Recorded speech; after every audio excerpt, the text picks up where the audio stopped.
Здравейте, приятели!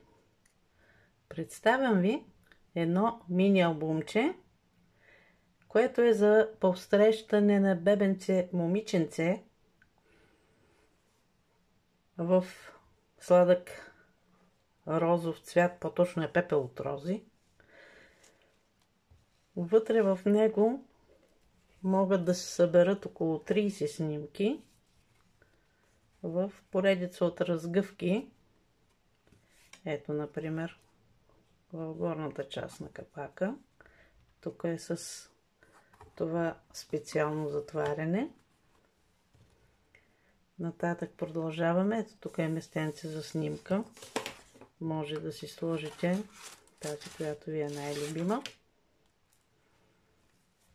Продължаваме да разгъваме.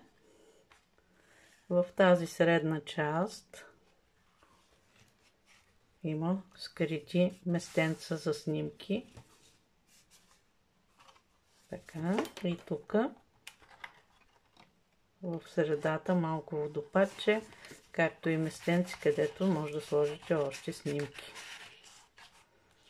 Тук може да съберете поне 2-3 снимки допълнително. Следващата разгъвка е тази.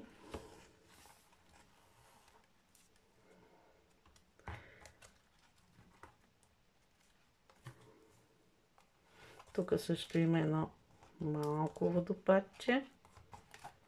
Зад него също няколко снимки могат да се сложат. Ето тук.